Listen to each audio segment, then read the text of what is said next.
Bienvenue dans Cinéma Mon Amour sur Radioactive 100 FM, l'émission de tous les jeudis une fois sur deux, mais pas tout le temps. Nous sommes le 30 novembre et c'est la 47e.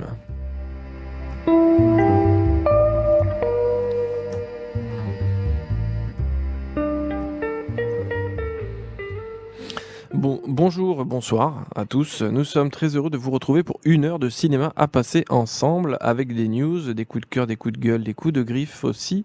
Tout ça avec de la bonne humeur, bien sûr, un peu de mauvaise foi parfois, mais toujours avec passion et humour. C'est Cinéma Mon Amour. Alors, autour de moi, l'équipe, maintenant, c'est l'équipe des réguliers. Voilà. Maxime, bonsoir. Bonsoir Luc, Ça va? ça va, très bien. Ça va. Des films de cinéma, j'imagine? Oui, mais pas sorti au cinéma. D'accord, ok. Tu vas nous expliquer ce concept. Voilà. Nathalie, bonsoir. Bonsoir, Merci d'être toujours aux commandes, pour le moment. pour le moment, bien sûr. Par contre, des films de cinéma au cinéma. Oui, Pour toi. je fais partie de la vieille génération. Je suis Eh allée pas mal de fois au cinéma. Eh oui, tu n'es pas la seule. D'ailleurs, si je puis me permettre, Mhm.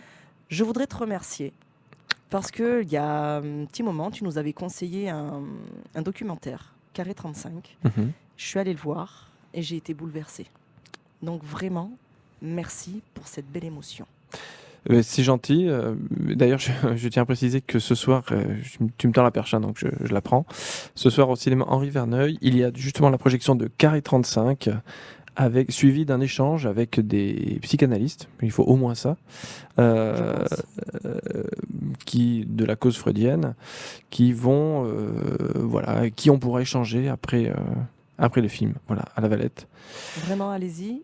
Et je serais curieuse de savoir ce que vont donner ces échanges-là. Oui, moi je suis assez curieux de revoir le film parce que je l'ai vu au mois de mai à Cannes et bon, il m'avait effectivement chaviré, bouleversé et je suis assez étonné de savoir quel impact il va avoir pour un deuxième visionnage. Alors ce soir, on commence l'émission avec une nouvelle assez triste.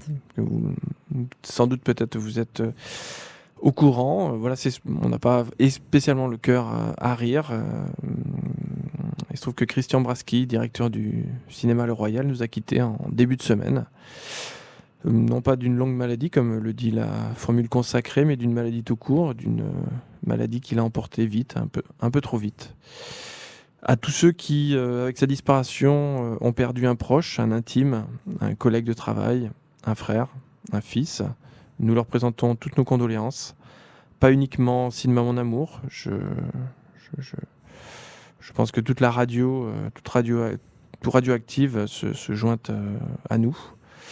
Une radio dans laquelle il a beaucoup d'amis. Et je peux le dire sans pudeur que j'en faisais partie.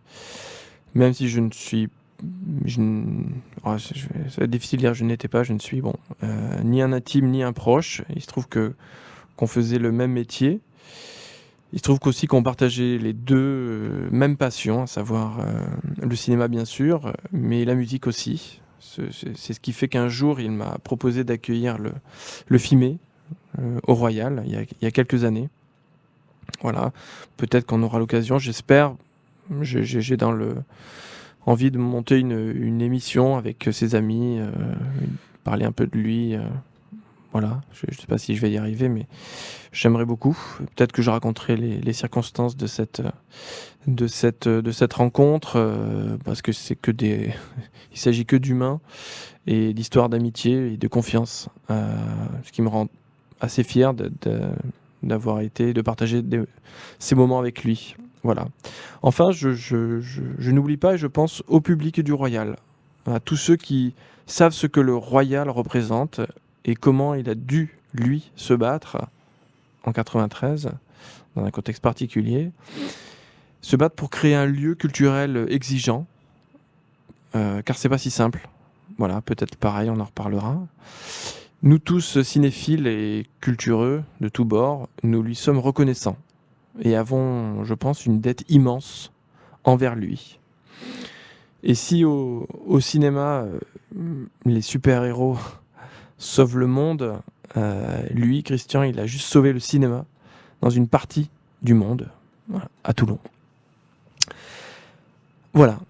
On se fait un petit jingle. Voilà.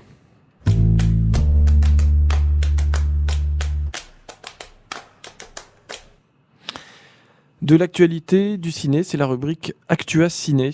C'est Maxime. Ouais.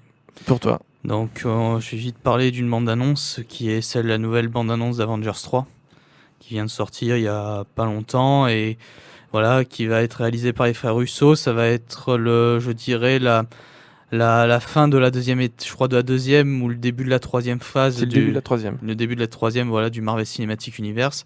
Et ça va être un peu la réunion de tous les personnages de l'univers. Ou la fin du deuxième, pardon. Je suis perdu. Non, mais c'est pas grave. Il faut dire qu'il y a beaucoup de films, mais c'est vrai que voilà, il va y avoir la réunion de tous les super-héros. La bande-annonce est vraiment très, je dirais très punchy, vraiment intéressante. Ça promet un long métrage épique et fun et voilà, et on a hâte. Enfin, moi en tout cas, j'ai hâte de voir ce que ça va donner. Oui, on va voir ce que ça donne. J'espère qu'on. Alors, je sais pas, la dernière fois, vous avez chroniqué Justice League, non, j'imagine ? Oui. Comment c'était ? Alors, ça n'a pas le niveau d'un film Marvel, parce que c'est un DC Comics, pour le rappeler. Malheureusement, donc. Pas forcément, ils essayent. Il y a de très bonnes intentions. Le film n'est pas très très bon. Il a beaucoup de bonnes intentions et c'est, mis à part Wonder Woman, un bon par rapport à ce qu'on a déjà eu. Il pêche par certains côtés, il est vrai, mais il y a beaucoup d'intentions et c'est vrai que ça amorce quand même l'univers, un autre univers de super-héros qui est abordé d'une manière un petit peu plus sombre, ce qui est quand même déjà quelque chose de plutôt pas mal. Et voilà, il est pas mal. Il faut lui laisser sa chance, je pense. Il ne faut pas y aller avec des a priori. C'est pas Marvel. Voilà, D'accord. ça parle peut-être pas. En gros, forcément pour à tout le résumer, monde. c'est une sympathique créature de Frankenstein à deux têtes. Tu sors. Ok. Superbe. Non, mais c'était, on va pas Non, refaire mais l'émission. C'était comme je n'étais pas là. L'avantage en fait du Marvel Cinematic Universe, c'est que, et là où justement le DC Comics pêche, c'est que tous les personnages sont installés. Donc c'est-à-dire il n'y a pas besoin d'y revenir dessus et ce qui C'est ce que j'ai dit la semaine dernière, c'est que on a eu juste Wonder Woman et il y en a eu avant, mais je crois qu'ils cherchent la formule. Ils cherchent la formule parce qu'ils n'ont pas marché. Donc là, c'est vrai que dans celui-là, on nous présente des personnages que l'on connaît par des séries télé, mais donc c'est pas le cinéma, il faut quand même bien le rappeler. Donc on nous les représente et c'est un petit peu plus long, c'est punchy, mais voilà, ça aurait mérité, on va dire, je crois qu'il manque l'audace d'un créateur comme Christopher Nolan. Il manque cette audace-là. Et ils ont pas. Et Snyder n'a pas, moi, à mon sens, Snyder, qui est un réalisateur à qui je voue une reconnaissance éternelle rien que pour un film, c'est-à-dire Watchmen, mais je crois qu'il a... Bon, soit c'était un coup de hasard, ou soit son univers collait parfaitement à cette chose. Un coup de hasard, tu peux pas dire ça. Non, je peux pas dire ça. Bon. Mais en tout cas, ils n'ont pas du tout réussi. C'est pas Man of Steel, c'est pas Batman contre Superman qui a réussi à enclencher quelque chose, alors que Marvel est sur un concept depuis le départ où ils ont une timeline, c'est-à-dire qu'ils ont une idée, une ligne directrice, une sorte de fil directeur, et ils laissent quand même à certains réalisateurs une certaine liberté pour développer un univers dans le cadre de quelque chose un peu plus libre même que les Star Wars. Même, en sachant que quand même Wonder Woman est quand même d'un autre calibre, il est plutôt pas mal. Le Wonder il est Woman. bien, c'est pas fou, oui, mais c'est bien. C'est bien. Sauf que le DC Comics, c'est Warner qui est derrière et Warner ne laisse, comme tu l'as dit, pas de liberté artistique. Ouais. Donc ça fait que, notamment sur Batman vs Superman, Snyder on a dû attendre la version longue qui est d'ailleurs, pour l'avoir vu, bien meilleure, il est bien meilleur je l'ai vu, que voilà, et que la version ciné. Et là, pareil, c'est-à-dire qu'ils ont mis Joss Whedon à la tête. Joss Whedon a retourné des scènes, a importé sa patte et ils ont réduit un montage de 2h50 à 2h. Donc là, ce qui est à souhaiter, c'est d'avoir un director cut sur le DVD ou le Blu-ray et d'avoir une version longue. Mais bon, on va pas refaire un peu vite fait. Je vais vite dire, l'avantage, en fait, voilà, ce que je voulais en venir, c'est que avant la parenthèse, c'est que l'avantage du Marvel Cinematic Universe, c'est que tous les personnages sont posés et donc il n'y a pas grand chose à faire d'autre. Donc je pense qu'on aura un film plus cohérent, un peu moins foutraque, un peu plus... qui va plus droit au but Il n'y a justement pas les que présentations à faire, donc Voilà. obligatoirement, ça va droit au but. voilà Il suffit que d'avoir un bon scénario. Alors, t'as pas de news spécifiquement? non, à part ça Ok. non. T'es une grosse feignasse, quoi. en gros. Ouais. Bah, je voulais laisser un Ok, peu la alors parole. Je me pour, casse pendant pour Christian. 4 semaines, ça y est. Donc, non, juste, du coup, on parle de ça. Est-ce que j'aimerais votre réaction au fait que, parce qu'on a les chiffres du box-office sont tombés, et il s'avère que Blade Runner 2049 n'est pas un flop, mais n'est pas loin d'être un flop, et ce qui a beaucoup blessé, enfin, ce qui blesse forcément le réalisateur Denis Villeneuve, qui était Il a raison d'être blessé. paraît de bonnes intentions. Comment vous réagissez à ça? Bah, c'est un peu le risque un peu. Tu de peux faire- laisser parler les dames. Il faut savoir que pas mal de grands films ont fait pas des flops, mais n'ont pas été des grands succès au cinéma. Et je pense que ce film-là va gagner en notoriété et au fil des années. Et lorsqu'il va sortir en VOD et en DVD. Du moins, je le souhaite parce que franchement, c'est pas juste. Vraiment, c'est pas juste. Alors après, oui, c'est pas un échec total, voilà, parce qu'il y a eu quand même 142 millions de dollars de recettes, ce qui est quand même énorme au box-office américain, en sachant qu'il y a beaucoup de films qui sont sortis un peu dans la même période, notamment les films de super-héros et autres. Mais enfin, comme a dit le fils, je crois, de Denis Villeneuve à son père, il a dit ça en interview, qu'en gros, il a suivi la démarche du 1 jusqu'au bout. C'est-à-dire qu'il a été fidèle au 1 non seulement dans le film, mais aussi dans le succès au box-office, puisque le 1 était un échec aussi à la sortie. Bah, et un peu l'échec, je pense qu'on peut l'expliquer peu par le fait qu'il y avait beaucoup de fans qui quand même craignaient un peu de voir ce qu'allait donner 2049. Donc ils sont pas forcément allés voir le film. Et puis aussi. Alors ça, je ne pense pas. Pardon, je peux de te contredire, mais visiblement, du coup, ce que lui et sa satisfaction, c'est que justement les fans sont allés le voir et ont apprécié. Là, peut-être à part moi. J'ai pas aimé l'histoire. Ouais, j'ai tout aimé, tout sauf l'histoire, ce qui est forcément problématique. Vous comprendrez. Il y a une espèce d'anachronisme Oui, dans il y a ce un que tu truc- viens de dire. oui. Enfin, si je Oui, puis mais me forcément. permettre. Moi, j'ai pas aimé facilité de scénario. Non, toi tu sors, c'est pour la deuxième fois. Non, mais voilà, bon, Après, voilà. je pense qu'il faut Il qu'il n'y a fasse. pas autant de... Pardon, excuse-moi, je voulais finir juste. Il n'y a pas autant de fans que ça. C'est un film culte, mais comme tous les films cultes, c'est une petite minorité qui met au pinacle un petit film. Moi, par exemple, j'ai repassé en version restaurée Blade Runner à la Valette en film de genre, avec partenariat, association et tout ce que vous voulez. J'ai pas fait énormément de monde. Ce n'était pas une franchise. Sony a pensé qu'ils tenaient une nouvelle une franchise, ce qu'ils n'ont pas d'ailleurs. Universal a des franchises, machin, tout le monde a des franchises. Sony n'en a pas. Il peut se penser il n'en a pas. Tu peux pas faire une franchise avec Sony. Et en plus, du coup, ils se sont dit bon, il faudrait quand même un scénario qui amène un truc un peu universaliste, l'élu, le ci, le là. Non, je suis désolé, non. Bah, déjà, Sony n'a pas de studio en lui-même, à part le pôle animation, et tous ces films sont produits justement par le restant de la Columbia et de TriStar, et Sony est plus dans un rôle de distributeur. Donc déjà, il faut dire ça. Et puis voilà, après... Moi, je dis qu'il faut lui laisser ses chances à ce film. Il n'est pas totalement mort, et je pense qu'il va, quand il va y avoir, je pense, on va dire, les émissions bilan avec les top 15 et les top 10. Ah oui, c'est sûr qu'il risque. Quand les gens vont voir qu'il va être haut placé, parce que je ne pense pas qu'il ne soit pas dans le top 10 des films de l'année. Du film de l'année, mais vraiment. Non, mais moi je pense que Villeneuve a réussi son pari. Mais oui. Voilà, sauf que, et je continue de dire que c'était pas été un bon choix de garder le même scénariste que le premier. Voilà. Après, j'attends la suite d'une. Pour le coup. Alors, il paraît que, pour enchaîner, c'est une news, il semblerait que pour Dune, là, en l'occurrence, le studio, je ne sais pas qui c'est. C'est Warner ? Je sais. Ouais, je Normalement, crois que c'est Warner. Ouais. Le studio lui laisse carte blanche. Mais oui, parce que, je suis désolée, Blade Runner est bon. Alors, le scénario te plaît pas, mais tout le reste te plaît. C'est l'histoire, c'est pas le scénario. Voilà, c'est même pas le scénario, c'est l'histoire. C'est pas pareil. Moi, c'est vrai que je l'avais vu il y a très très longtemps, le premier, et donc c'est vrai que j'avais l'édition, donc je l'ai regardé la veille d'aller le voir au cinéma.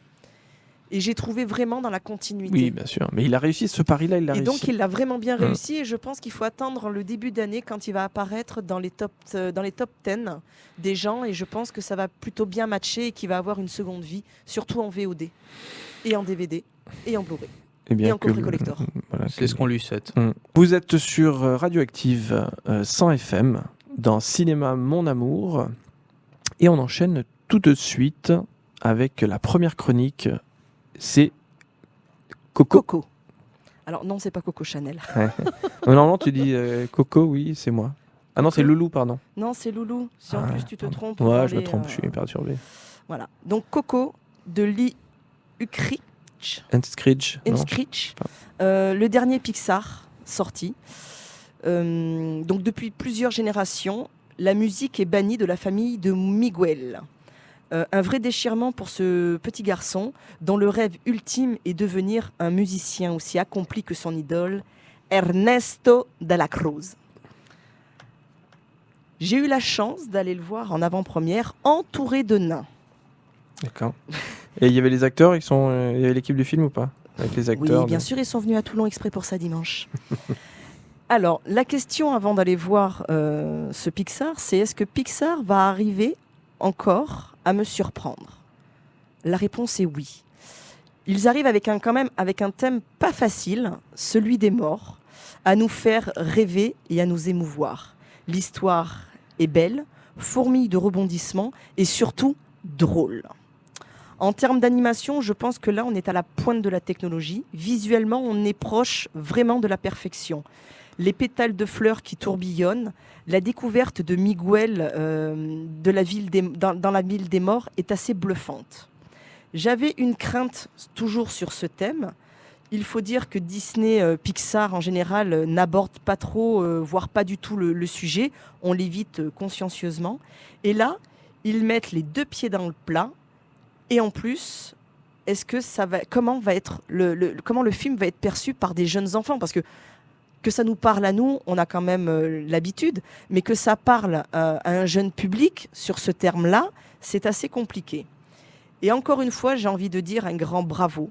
Comme Wall-E auparavant, ou comme vice-versa, ils ont su aborder un sujet pas évident, de manière très simple, et qui passe très très bien pour les plus de 6-7 ans. Vraiment. Entre la couleur, la musique et cette très très belle histoire, on remue tout et on obtient, je pense, un très très grand Pixar. Je pense que ce Pixar-là arrive à nous faire oublier l'espèce d'histoire du dinosaure. Le thème, en plus, c'est un jeune garçon. C'est plutôt facile pour s'identifier quand on est un petit garçon ou une petite fille.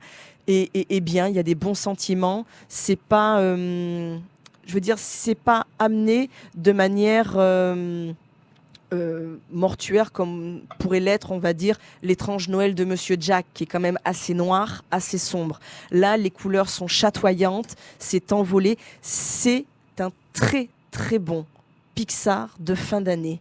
Il faut absolument emmener vos enfants le voir. C'est merveilleux. Je pense que tes vœux vont s'exaucer sans grande difficulté. Il y avait un autre film sur le thème de El Dia de la Muerte. Et comment s'appelait ce film Manolo. Manolo, qu'est-ce que c'était bien ça? Alors, on pourrait croire que ça a été copié. Ça ressemble quand même tout à fait. Sur la bande-annonce. Exactement. C'est la même imagerie, fluo, comme ça. Alors, Manolo, c'était très très très très bien. Oui, mais là, franchement, le souci du détail est absolument ahurissante. Les couleurs, alors que tu dises fluo, ça me dérange un peu. J'ai envie de dire vive. C'est chatoyant, ça brille. On ne sait pas regarder, on ne sait pas où poser nos yeux tellement que ça brille de partout. Ce qui m'a le plus touché dimanche, parce que je suis allée la journée des enfants, donc il y avait le 3/4 de la salle, c'était quand même des enfants. Ce qui m'a bluffé, c'est de les entendre rire avec un thème, les morts quand même, pas évident. Ça a ri, ça a pleuré et ça fait plaisir. Il n'y a pas eu de pleurs comme certains Pixar ou Disney que je vois régulièrement en salle parce que c'est pas adapté, ça fait peur. Voilà. Là, ça a ri, ça a pleuré, mais au bon moment. Et c'était vraiment très très bien. Est-ce Ok. que quelqu'un l'a vu Est-ce à que part quelqu'un dans la moi salle... Non. Est-ce que quelqu'un l'a Ouais, vu je demandais à Maxime si tu voulais rajouter quelque chose. Non, tu ne l'as pas vu. Non, non, Tu pourras pas j'ai critiquer. pas vu. Heureusement, parce que je grand-chose. pense que tu aurais mal terminé Ah, mais déjà l'émission. que t'as 2 cartons, quoi. Ah oui, Donc tu as 2 là, cartons. Je sais que le 3e, c'est les Bon, 2 ben, je vais minutes. la voir dans pas longtemps alors. Absolument. De quoi J'ai pas compris. C'était l'instant jingle C'est l'instant. fait par Luc. Voilà. J'aurais pu le faire. Hein. J'ai vu que tu chantais très très bien. Ah oui, c'est exact. Donc, eh bien, la chronique suivante, c'est un documentaire qui passe sur Netflix qui fait beaucoup parler de lui. Maxime, Ben, Jim et Andy, The Great Beyond. voilà. Alors, c'est tout. sorti. Développe Non, quand j'arrive. même, s'il te plaît. Voilà. Sorti en 1999, Man on the Moon est un biopic retraçant la vie du comique américain controversé Andy Kaufman, incarné par un Jim Carrey époustouflant. Mm. 18 ans plus tard, Pardon, juste Miloš Forman quand même. J'allais y venir. Pardon, excuse-moi. 18 ans plus tard, le réalisateur Chris Smith a convaincu l'interprète des Ventura de ressortir de ses placards des images inédites du tournage du long métrage de Milos Forman et de revenir sur cette performance. Que dire ? Si ce n'est que je n'étais absolument pas prêt de voir ce que j'ai vu. On n'a pas compris, mais vas-y. Je n'étais absolument pas prêt de voir ce film. Que tu as vu. Oui, exactement. Alternant entre images d'archives, making-of officieux de Man of the Moon et une interview récente de Jim Carrey fait pour les besoins du film de Smith, Jim et Andy The Great Beyond est probablement l'un des documentaires les plus barrés que j'ai pu voir ces dernières années. Dans les 5 premières minutes, l'acteur canadien donne le ton en avouant face caméra qu'il a été littéralement possédé par l'esprit d'Andy Kaufman durant le tournage du film de Milos Forman. Si sur le coup, on croit à une de ses Si on croit à une de ces déclarations lunaires, les images tournées sur le plateau parlent d'elles-mêmes. On y voit un Jim Carrey totalement habité par le personnage de Kaufman, décidant de rester H24 pendant plusieurs mois in character et demandant à l'équipe du film qu'il ne l'appelle plus que par le nom de Kaufman ou de son alter ego Tony Crichton. Ce qui, on va pas se mentir, a entraîné situation surréaliste sur crise de nerfs collectif. Pourtant, ce documentaire n'est pas le récit d'un délire artistique d'une star biberonnée à l'acteur studio, mais une œuvre bien plus dense.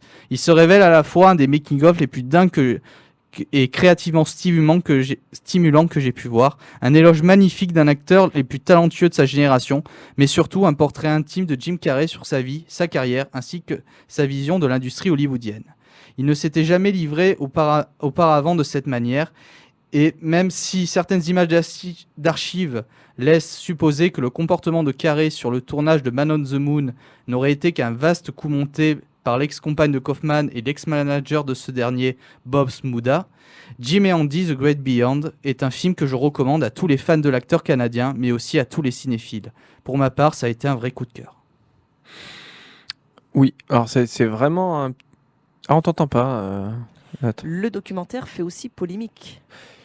Non, il a été assez bien reçu. Ça avait fait polémique à l'époque parce qu'en gros... Il aurait dû être sorti dans la continuité du film. Alors, non. Alors ça, je vais y revenir. Andy Kaufman fait toujours polémique.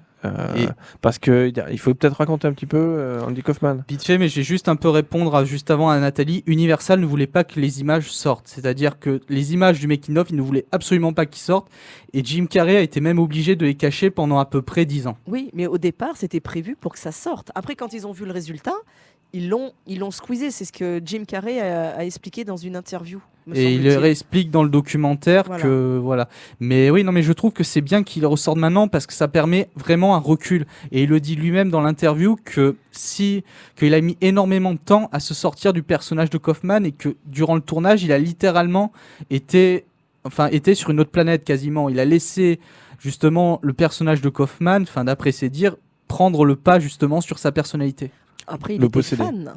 Non, après, il faut savoir que... C'est son mentor. Andy Kaufman, c'est très dommage qu'il n'y ait pas Anto pour en parler. Je pense qu'il en parlerait mieux que nous. À la fois d'Andy Kaufman, mais surtout de Jim Carrey. Et je pense qu'il ne te contredira pas. Il ira certainement plus encore dans ton sens. Andy Kaufman était une personnalité extrêmement controversée. On va dire peut-être le roi pas des canulars, mais en tout cas... c'est quelqu'un qui aimait jouer, un provocateur, et il a joué à la fois sur sa mort, voilà, en complicité avec son manager, bien sûr. Donc c'est une personnalité très particulière. Et c'est effectivement la rencontre Andy Kaufman, la rencontre au cinéma, jouée par Jim Carrey, ne pouvait pas être simplement que une simple interprétation. C'était forcément une rencontre. Parce qu'il est Jim Carrey, c'est une personnalité. Encore qu'à l'époque, il était encore très. Je sais pas s'il avait fait avant Truman Show ou après. Il avait fait avant, et avant c'était Truman Show. Ouais. Bon, il il y a a quand même enchaîné Truman Show, après donc on l'avait déjà changé un petit peu son fusil d'épaule, parce que c'était Ace Ventura, The Mask, Dumb and etc. Dumber. Voilà.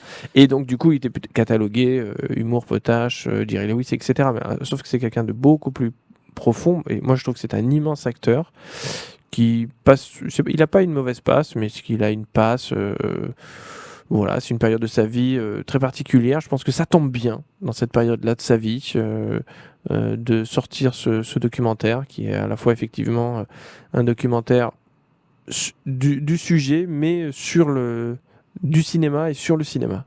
Oui, et surtout sur Jim Carrey. Je pense que beaucoup de gens qui n'arrivent pas trop à comprendre son comportement et surtout les choix de ses films aussi, pourquoi il est passé justement du registre un peu comique au registre dramatique, vont en apprendre beaucoup grâce à ce film justement.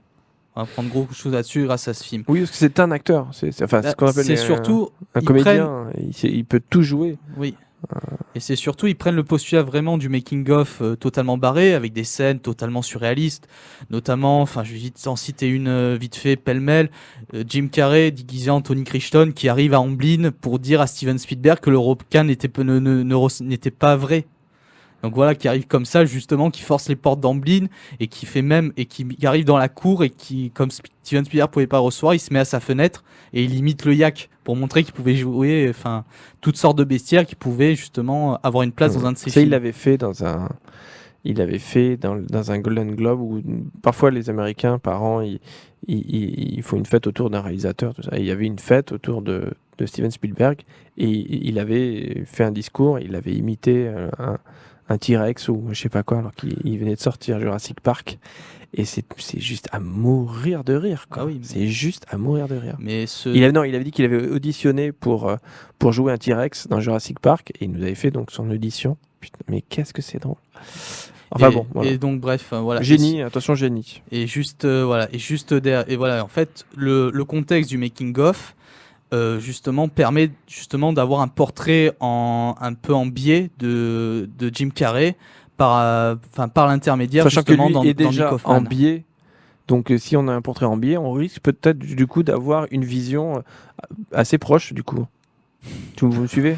C'est pas grave. Non, pas du tout. C'est pas grave. Enfin voilà, bref, je recommande, c'est un des coups de cœur de l'année, je pense qu'il sera dans mon top 10, vraiment. Donc si vous avez Netflix... Alors c'est un film ou un documentaire? C'est un documentaire d'1h30. Voilà, disponible sur Netflix, qui commence à devenir une plateforme presque incontournable. Voilà, c'est ça? Incontournable non, mais on en parlera tout à l'heure. Ouais, on va en parler après.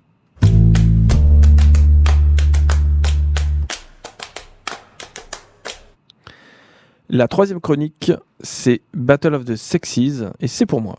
Alors, Battle of the Sexes est un film de Jonathan Dayton et de Valérie Faris. Film qui était plutôt attendu, puisque porté par deux poids lourds de la comédie US, Emma Stone, auréolée de son Oscar de la meilleure actrice pour La La Land, et Steve Carell, qui est un acteur extraordinaire, que moi j'adore, et qui est capable de jouer dans tous les registres, comme Emma Stone d'ailleurs. Donc rencontre au sommet, si je peux dire. Tout ça orchestré par un couple qui s'est rendu célèbre avec le film Little Miss Sunshine, qui, outre le succès public, a définitivement posé les standards de ce qu'est un film indé US, et vulgairement qu'on appelle un film Sundance. Je tiens à le préciser parce que c'est aussi, et peut-être une des limites du film d'ailleurs. Disons qu'avec Little Miss Sunshine, il y a une dizaine d'années, Hollywood s'intéresse aux réalisateurs indépendants et les recrute dans le vivier des films dits Sundance, du festival du même nom. Et souvent avec une grande réussite. On a quand même eu Iñárritu, Baumbach, Pablo Larraín, Mark Webb, bon, et certainement d'autres. Je ne sais pas si vous voulez jouer au jeu, mais beaucoup comme ça. Et ce standard est tel que parfois même certains réalisateurs s'y sont essayés. Je pense à Sam Mendes avec le film Away We Go. Il s'est dit, tiens, je vais me faire un film indé US type Sundance. Alors avec Battle of the Sexes, on est en plein dans l'actualité avec cette histoire vraie qui se déroule en 1972, une grande année qui a vu naître de gens vraiment brillants, et pas que moi d'ailleurs. L'histoire en l'histoire en deux mots. Attends, j'ai pas fini. L'histoire en deux mots, c'est donc la championne de tennis Billie Jean King remporte 3 titres du Grand Chelem, mais loin de se satisfaire de son palmarès, elle s'engage dans un combat pour que les femmes soient aussi respectées que les hommes sur les courts de tennis. C'est alors que l'ancien numéro 1 mondial Bobby Riggs, profondément misogyne et provocateur, met Billie Jean au défi de l'affronter en match simple. Alors, autant le dire, le film ne m'a pas transcendé. Je pense que même les réalisateurs n'ont pas réussi à transcender leur histoire. Je trouve qu'il y a beaucoup de thèmes abordés, mais les sujets ne sont pas traités, ils sont tout juste effleurés. Alors peut-être qu'ils ont voulu éviter de tomber dans les caricatures de films, ils n'ont pas voulu faire un film de militants, ce qui est, je pense, louable, parce qu'il y a eu beaucoup de films avant eux, et depuis longtemps, parce qu'il est quand même question d'homosexualité. Et je crois que... C'est un détail.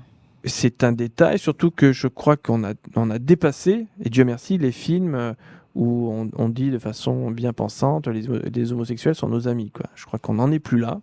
Je crois que on a passé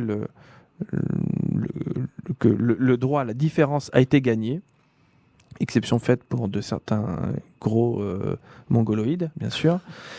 Et je pense que maintenant, il faut gagner le droit à l'indifférence. En tout cas, c'est ce que disent, à mon avis, en creux, les films de Dolan, La vie d'Adèle, qui sont d'abord des films d'amour, tout simplement. Je fais juste une petite digression. Moi, je crois qu'on ne fait plus de films gays lesbiens. Même 120 battements par minute n'est pas un film sur l'homosexualité. On est bien d'accord. On est d'accord. Voilà, d'accord. Bon, je fais cette digression parce que je crois que les réalisateurs en sont conscients. Et du coup, ils n'ont pas voulu tomber dans cet écueil. Mais malheureusement, je trouve que leur histoire d'amour, elle n'est pas très crédible. Et leurs années 70 ne sont pas très crédibles non plus. Voilà. Et en plus, il n'y a que des en plus, il y a un problème dans leur histoire, c'est que ce match de tennis qui devait être cette Battle of the Sexes, qui devait cristalliser un peu cette guerre des sexes, ce match se dégonfle quand on s'aperçoit en fait que Bobby Riggs est plus un provocateur qu'un misogyne. C'est quelqu'un d'immature, puéril, narcissique. Surtout, il pense surtout à se montrer à travers ce match que vraiment prouver quoi que ce soit. Enfin, je ne sais pas pour ceux qui l'ont vu. Et le véritable combat à mener, c'est plutôt contre l'encadrement de la fédération, contre les commentateurs, contre les mentalités. Il y a par contre un extrait qui est vraiment génial, où on voit des vrais extraits de l'époque. On voit des personnalités qui disent... Je sais pas qui. Les femmes à la cuisine ou dans la chambre. Ouais, mais un truc comme ça qui disent non mais c'est pas possible. Ils l'ont dit. Oui, ils l'ont dit, ouais, bien sûr. Ils l'ont dit et je trouve que c'est le point le plus fort du film. C'est que c'est quand même complètement ridicule. Et c'est ça. Et là tu te dis, en fait, le problème c'est les mentalités. Et ils n'arrivent pas. Je trouve qu'ils n'arrivent pas dans ce film. Je trouve que là, pour moi, le combat il est là et le match entre les deux ne cristallise pas du tout ça. Et on est un petit peu hors jeu. Voilà, à mon sens. Moi, j'ai trouvé. Faire un petit trait d'humour de fin. Oui, bon, moi j'ai adoré l'ambiance. J'ai pas dit je sais tes matchs, hein. Je pense qu'on l'aura suffisamment dit. Bon, moi j'ai adoré l'ambiance vraiment du long métrage. Je trouve qu'il y a une sorte d'insouciance qui se dégage du film et ils arrivent très bien et qui correspond bien à l'époque que les deux réalisateurs dépeignent. Mais voilà, le propos sur le féminisme, je trouve qu'il est pas si mal que ça. C'est sympa. Le jeu des acteurs est excellent. Après, c'est vrai qu'il y a beaucoup de longueur et j'ai trouvé surtout les personnages totalement déséquilibrés dans leur écriture. C'est-à-dire que autant celui de Steve Carell est intéressant parce qu'on montre justement que c'est pas un misogyne, mais que c'est plus quelqu'un, un provocateur justement, qui essaye de se regagner une réputation et de vouloir un peu gagner ce match parce qu'il a tout le temps envie de gagner, tout le temps envie de parier. Mais autant celui d'Emma Stone, j'ai trouvé presque paradoxalement, je dirais, pas insignifiant, mais j'avais l'air un peu, de pas m'en foutre, mais de un peu m'en désintéresser. Non, mais c'est même pas ça, pardon, je te coupe, c'est qu'en fait, on assiste, c'est un peu comme dans le musée des merveilles, pardon, hein. C'est-à-dire qu'en fait, on assiste à deux histoires en parallèle. Et ils vont se rejoindre qu'à la fin pour le match. En fait, si vous voyez la construction du film, il y a l'histoire d'Emma Stone, d'un côté, et l'histoire de Bobby Riggs avec sa femme, etc., son entourage. Et on a deux histoires en parallèle complètement, et on a deux sujets, et ça c'est le cas de le dire, ça ne matche pas bien. Et c'est juste à la fin, on a un match qui est censé cristalliser ça, mais lui ne représente même pas entre guillemets, ce patriarcat, ce combat. Alors, je crois que Nat a quelque chose à dire. Elle ne lève pas la main, mais je vois à sa tête qu'il y a des choses. Alors, le film je suis d'accord avec toi, il n'est pas entièrement réussi. Par contre, pour moi, c'est un film donc, qui n'est pas si vieux que ça. Enfin, ça date d'il y a 50 ans, à peu près dans ces eaux-là. Et que l'on puisse dire... Non, pardon, pour être né la même année, c'est pas 50 ans. C'est pas 50 ans? Ça fait un petit peu mal ce que tu me dis. Excuse-moi, j'ai ça pas fait fait exprès. très exactement 45 ans. C'est presque ça, 5 ans après, c'est pareil. Ce qui m'a fait mal quand j'ai vu ce film, ce sont comme tu l'as dit, des présentateurs, des hommes qui passent à la télé et qui se permettent de dénigrer la femme. Oui. C'était il y a donc 45 ans. C'est pas si vieux. Non, c'est pas si vieux. Et sérieusement. Mais c'est scandaleux, je suis désolée. Il est là. Il est là le problème. Sujet. Il est là le sujet. Et c'est là où ça passe un petit peu à côté. Oui. Après que ça soit deux histoires différentes, ce que j'ai aimé, c'est qu'on voit cette joueuse de tennis professionnelle qui a gagné 3 grands chelems, qui est obligée de se battre pour gagner un petit peu. Alors que lui, il est déjà rangé, il est à la retraite, il joue avec des chiens sur un coup de tennis parce qu'il fait des paris. Et en fait, ce qui ne pose de problème à personne, c'est que lui, à 50 ans révolu, on l'accueille à bras ouverts pour dire il n'y a pas de souci, tu vas gagner la numéro 1 mondiale.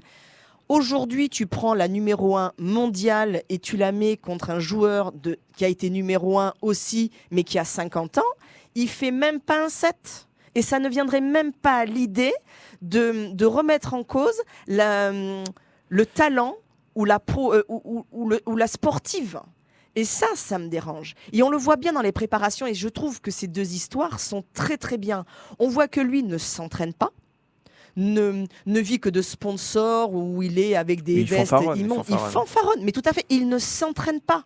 Alors que de l'autre côté, on a cette jeune femme qui s'entraîne, qui a des choses pas évidentes à gagner, mais qui sont des sujets, on va dire, qui viennent la parasiter.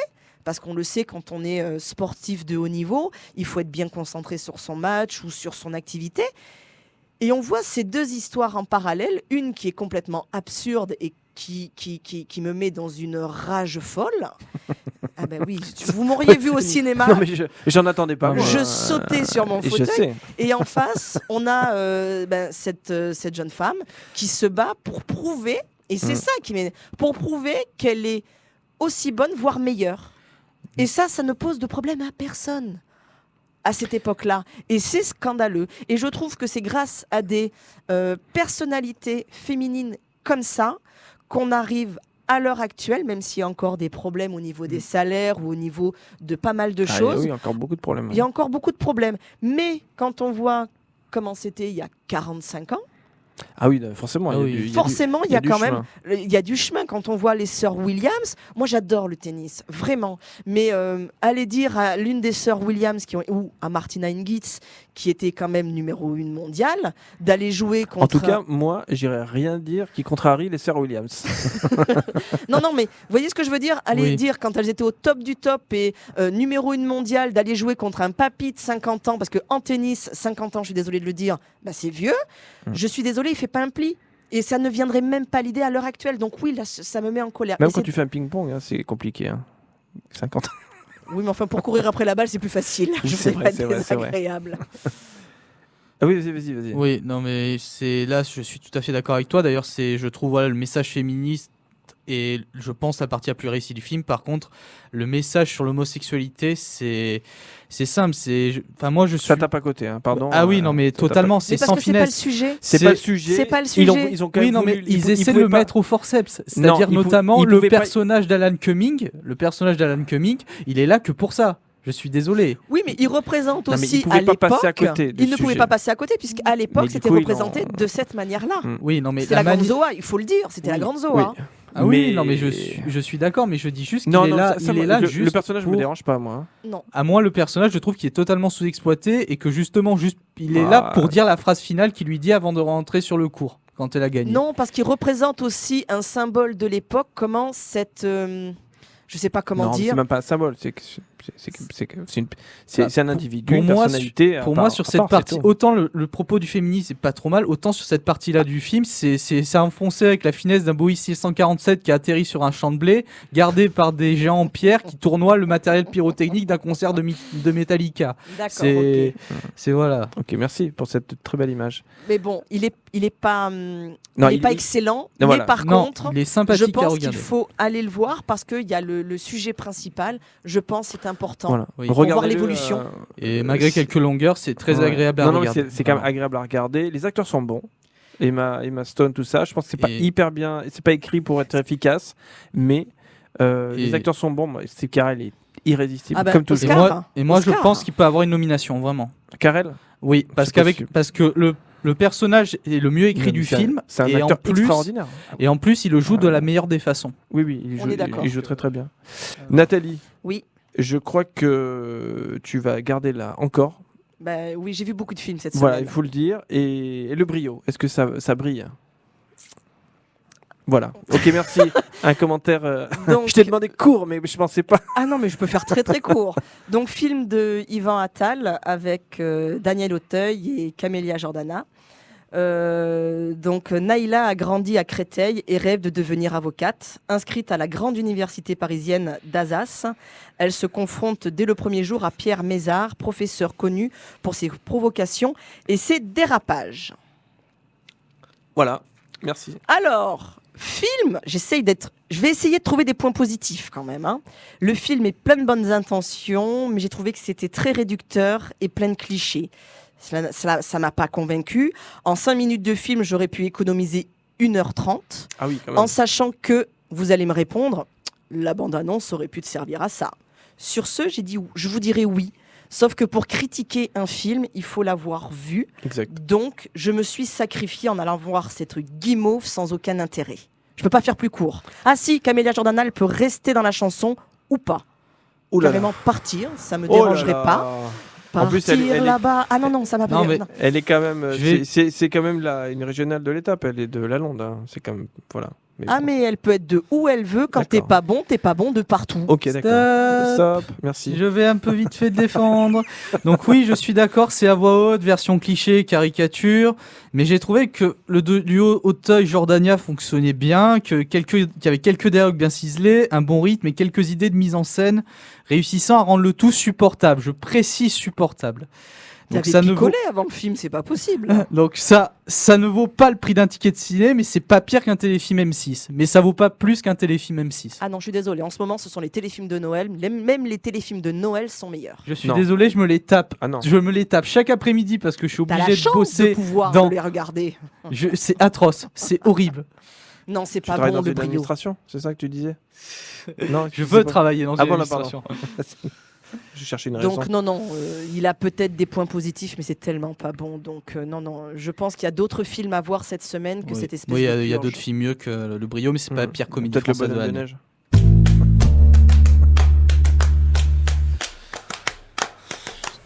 Maxime, are you ready? Yes, Voilà. j'ai énormément de trucs à dire en peu de temps, donc ça va être assez Absolument. short. Mm. Donc, bon, on est en pleine saison des Oscars, je vais pas vous l'apprendre. Et en voulant jouer dans la cour des grands, Netflix a lui aussi placé son favori qui s'appelle Mudbound. Donc voilà, Mudbound, en gros, ça a été présenté au dernier festival de Sundance en hors compétition et ça a eu un accueil dithyrambique à la fois critique et public assez dingue. Et même outre-Atlantique, il se tape 85% sur Metacritic, ce qui est quand même une place dans les meilleurs films américains de l'année. Donc voilà. Donc, et en plus de ça, il faut préciser que depuis l'affaire Weinstein, les médias américains tablent un favori surprise pour les Oscars, et ce favori surprise, en gros pour eux, serait un film réalisé, à la fois un film réalisé sur une femme et qui parlerait d'un problème justement racial qui pourrait un peu critiquer le gouvernement Trump. Donc sur ces deux critères, il y a deux films qui ressortent, justement pour les médias, c'est pour ça que ça fait un peu de bruit, ce film Mudbound auprès de la presse spécialisée, c'est Détroit et justement Mudbound. Donc voilà. Et je comprends très bien pourquoi l'engouement, parce que le film de Dee coche... Ouh là là, ouh là là, ouh là là là là là, vas-y, reprends. Dee Reese, Yeah, oui, jusqu'à là ça va. c'est bon, coche clairement toutes les cases du film qui pourrait plaire à l'Académie. Car on assiste à 2 heures d'une grande fresque historique et romanesque sur 6 ans, dépeignant la vie de deux familles. D'un côté, les McCallaghan, une famille bourgeoise un peu traditionnaliste, #réac, avec notamment un patriarche, le grand patriarche de la famille, le vieux sage, qui s'avère être très proche du Ku Klux Klan. Donc voilà, ça met un peu l'ambiance. Donc il Ça débarque met l'ambiance, oui. fraîchement de la ville de Memphis, qui se retrouve suite à une arnaque dont ils ont été victimes, à épouser littéralement la vie d'agriculteurs en logeant sur les terres dont ils sont propriétaires et dont ils devaient juste récolter les bénéfices, c'est-à-dire loger à côté d'ouvriers. Et parmi les ouvriers, on trouve leurs voisins, qui sont aussi leurs employés, les Jackson, qui sont aussi exploitants agricoles de génération en génération, et qui sont des gens de couleur, voilà, et qui œuvrent courageusement pour construire leurs rêves malgré les barrières sociales dues à leur couleur de peau qui règnent dans l'état du Tennessee à l'aube de la Seconde Guerre mondiale. Donc, vite fait, je vais un peu dire que j'ai été un peu déçu par le film, parce que tout ça pour ça. parce qu'il Ah, faut merde. non mais il faut dire que voilà, je vais venir après, voilà, il faut dire que les films justement qui sortent de Sundance en position de favori des Oscars, justement, sont portés au nu au moment de Sundance, et après, quand ils sont en sortie nationale, ils sont un peu étriés et perdent de leur superbe, ce qui va être le cas, je pense, de Mudbound. Voilà, au profit d'autres outsiders qui ont été à Sundance et qui, en gros, montent petit à petit à l'approche des Oscars. Donc, le film, pour moi, est un peu décevant. Voilà, mais c'était la parenthèse. Le film est un peu décevant pour moi, car le film est adapté d'un roman, et j'ai l'impression qu'elle prend les premières pages et on va dire le premier tiers et le dernier tiers. Et entre temps, elle exploite. J'ai l'impression qu'elle exploite pas le matériel de base. Donc ça fait qu'on, oui, Pardon. ça fait qu'en gros, on se retrouve face à deux films en un, avec 45 minutes où en gros c'est extrêmement naturaliste, où on voit cette famille justement qui vient de la ville un peu galérer dans leurs travaux, et puis d'un autre côté il y a le retour de deux personnes des deux familles qui ont fait la Seconde Guerre mondiale justement à la Libération, et qui en gros vont se lier d'amitié dans cette Amérique un peu, on va dire un peu réac, on va dire un peu réac, L'Amérique, quoi. voilà, un peu rural, un peu réac. Et j'ai trouvé ça dommage, parce que pour un film indépendant, il a une direction artistique incroyable, il a une réal qui est vraiment excellent, le casting est tout simplement excellent, avec notamment Carey Mulligan, Ah oui. qu'on a vu assez peu récemment et qui C'est là revient. Et voilà, mais je trouve que malheureusement ça ne compense pas les problèmes de scénario et justement les problèmes d'adaptation. Et je trouve et surtout ce qui est problématique, c'est que dans la première partie, les personnages principaux, enfin, bon bref, je vais vite un peu couper en disant, voilà, je vois que Christine, en disant qu'en gros, enfin voilà, je trouve que les personnages sont hyper intéressants, que le film aurait soit mérité à faire 30 minutes de moins, soit faire 2 heures de plus. Et je trouve que voilà, c'est une presse très ambitieuse, mais qui n'arrive trop ambitieuse, et ça n'arrive pas à justement rendre justice au Voilà. matériel. Enfin, ça va, Voilà. c'est Au pas, matériau de base. voilà, pas les moyens de ses ambitions. Tout à fait. On rappelle quand même le film, hein, Mudbound, c'est ça? Oui. Ok. Dernière chronique, je pense. Pour J'en toi. ai 3 de films. T'en as 3, ce sera la semaine prochaine, parce que la semaine prochaine, nous revenons. Ah bon? Bah oui, pourquoi pas. D'accord. C'est le premier du mois. Hein. D'accord. Voilà. Ah oui, non, mais je vais prendre le moins pire et je les mettrai plutôt sur Facebook, les deux cochonneries. Si Qu'est-ce tu que veux. vous en pensez? Ah bah si tu Vas-y. veux. Alors, je vais vous parler Le Bonhomme de neige. Alors, Film de non, ce Noël. n'est pas un film d'animation Non. et ce n'est pas un film de Noël. Ouais, d'accord. C'est de Thomas Alferson avec Michael Fassbender. Oh yeah. Il fallait que je le dise. Mhm. On va suivre un détective de la section d'élite d'enquête sur la disparition d'une victime lors des premières neiges de l'hiver. On craint un serial killer recherché qui n'a pas encore frappé. A serial killer. Serial killer.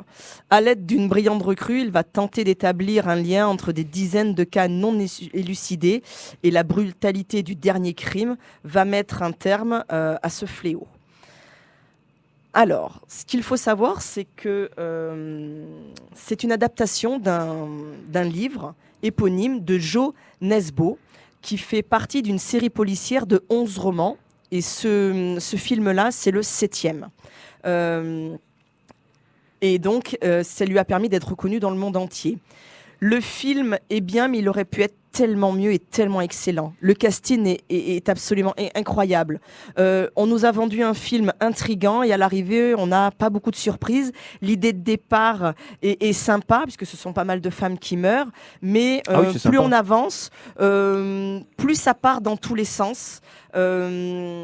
C'est-à-dire que voilà, ça, y a pas de, c'est pas suivi. Et j'ai pas envie de dire du mal de ce film. Qui est parce pas bon. qui aurait pu, non, pas qui n'est pas bon, qui aurait pu être meilleur, mais parce qu'en fait, il m'a donné envie de lire les livres. Ça c'est bien. Donc du coup, j'ai envie de suivre les aventures donc de Harry Hall. Mais vraiment, voilà, ce qui est dommage, c'est que le film, ce policier aurait pu être tellement mieux au niveau du scénario, parce que c'est vrai qu'on part avec une idée de départ, donc ces femmes qui se font tuer avec en carte de visite un bonhomme de neige. Donc je vais pas dire que c'est sympa, mais ça change un peu. C'est rigolo. Voilà, c'est rigolo, ça change un peu. Et en fait, au plus on avance dans l'histoire, plus on va retomber C'est comme sur le Dahlia des noir, mais c'est un bonhomme de neige. Voilà, ce qui est un peu dommage. Et la fin, on nous sert une espèce de faux twist qui est pas forcément judicieux. Et on sent que le détective a eu des histoires passées intéressantes, mais donc du coup, on ne sait pas. Donc du coup, c'est vrai que ça m'a donné super envie de lire les livres.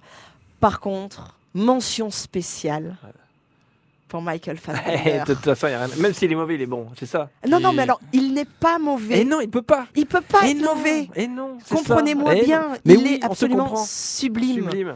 Surtout torse nu. Ah ouais. Et Alors faut voir Shame, hein, parce que Voilà, là, il est et plus que torse rapidement, nu, hein. juste pour dire qu'il y a eu énormément de problèmes de production, et c'est pour ça que le film n'est pas à la hauteur justement du roman. Oui, parce qu'il se trouve quand même pour finir là-dessus, qu'il y a quelqu'un qui est d'accord avec ta chronique, c'est le réalisateur lui-même, Thomas Alferson, qui a reconnu que son film n'était pas bon, faute de prod et de moyens.